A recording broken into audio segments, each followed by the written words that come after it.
everyone, welcome back to my channel. Hi if you're new, and welcome to the video where I share with you the books I'm very excited to read this year. What I will say is all of these have come off my current physical TBR, so inevitably there will be more books that are going to come out this year that I'm going to be very excited to read, and I will just share them with you through the year as we go. But there's a lot of books, so I'm just going to jump straight in. So the first book I cannot believe I haven't read yet is The Invisible Life of Addie LaRue by V.E. Schwab. I've heard nothing but amazing things about this book. All I know is that Addie LaRue makes the deal, I'm assuming with the devil, to live longer, and the side effect of that is that nobody remembers who she is. So you chat to her, you leave the room, you'd forget about her. And then from what I've heard, at some point somebody remembers her. And I'm just intrigued to see what happens there. Is that a love interest? Is it just one of those things? But I've heard amazing things and I cannot wait to read it. Next one came out towards the end of last year. It won't come as any surprise, it's on my TBR. That's Babel by R.F. Kuang. And I don't know a lot about it. I just convinced that I'm going to love it. The only book that I have read from this author is The Poppy War, but I love The Poppy War.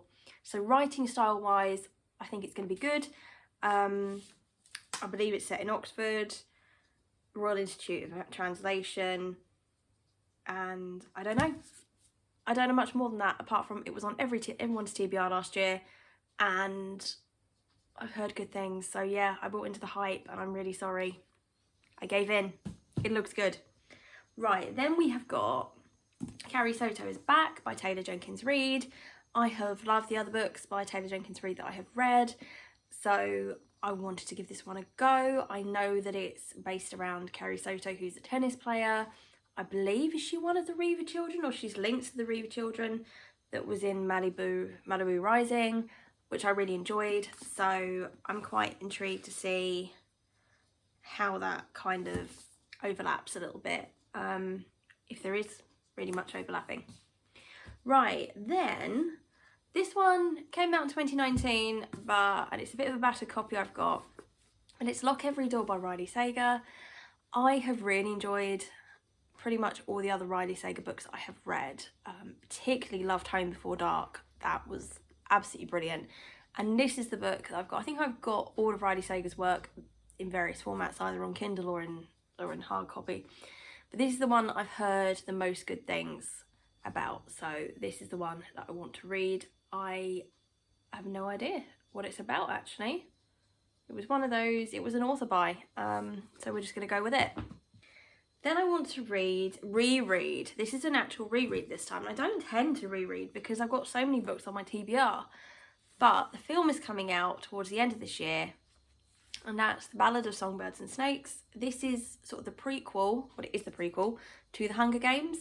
I love the Hunger Games films. I really enjoyed the books. I actually really enjoyed this book. I know it's controversial because a lot of people didn't, but I did. And I want to reread this before the film comes out.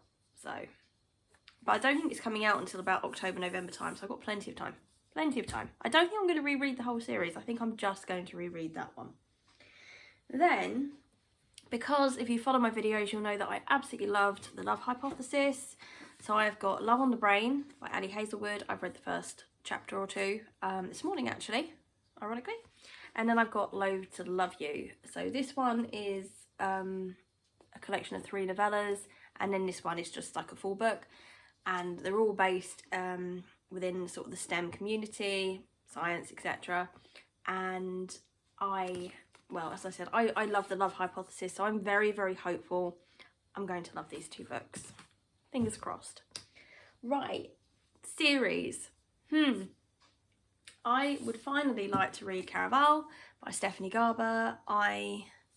I'm hoping, I suppose, for the same sort of lyricism and whimsy as The Night Circus by Erin Morgenstern. So, fingers crossed. I just believe this is on sort of like a circus/carnival type theme. And again, I've heard good things, so I want to read that one.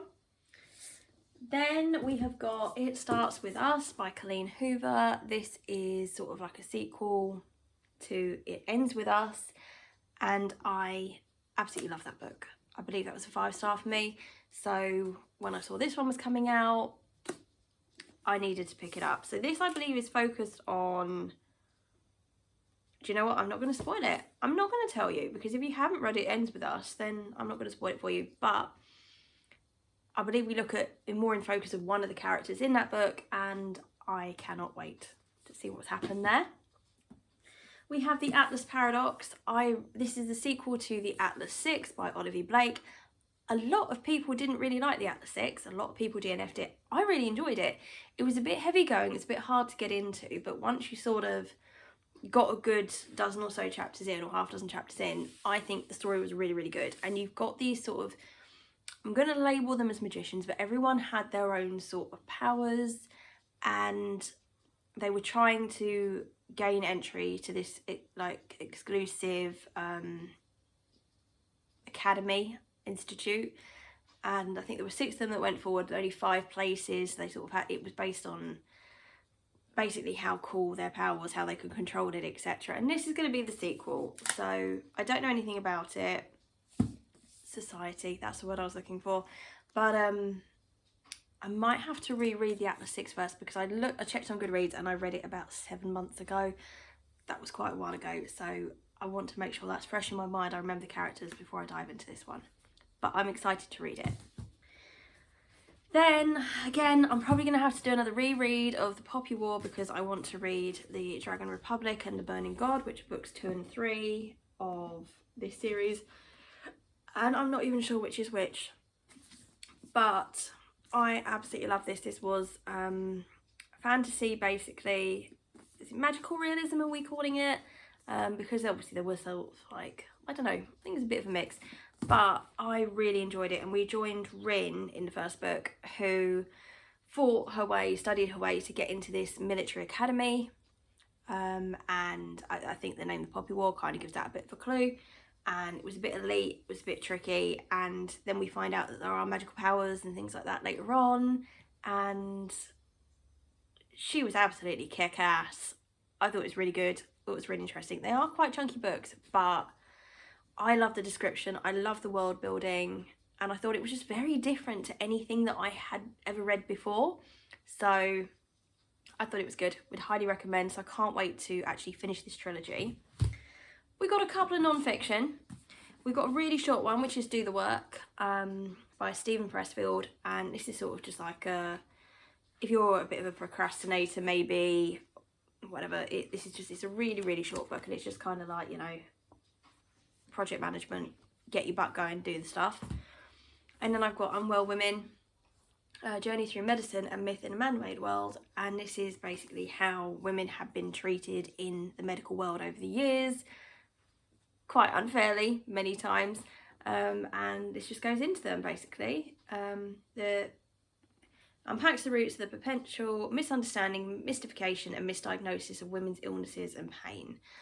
I've heard amazing things and it sounds really good, so I want to read that. And last but by no means least, we have got part of graphic novels. These are graphic novel series that I would like to just try and see if it's something that appeals to me. So I don't know a lot about all of them. We have got Flow, Paper Girls, Fence, Monstrous, Giant Days, Lumberjanes and Saga. So I've heard really good things about those, which is why I've chosen those ones to try this year. And that's it. They're the books that I would like to read in 2023, along with probably loads of others. There are classics that I would like to read this year, but with classics, you've really got to be in the mood. So I find I'm more likely to read them if I don't have them on a TBR, and I just like go, oh, do you know what? I quite fancy this one today, and I'll give that a go. So yes, I'd like to read like Dracula, Frankenstein, Pride and Prejudice this year, but this might not be the year for them. So I'm leaving it light and fluffy. But yes, let me know what books you would really like to read this year. Let me know if any of those books sound appealing and they're making their way to your 2023 TBR. If you made it to the end of the video, leave me some kind of book emoji, and I will see you in the next one. Bye!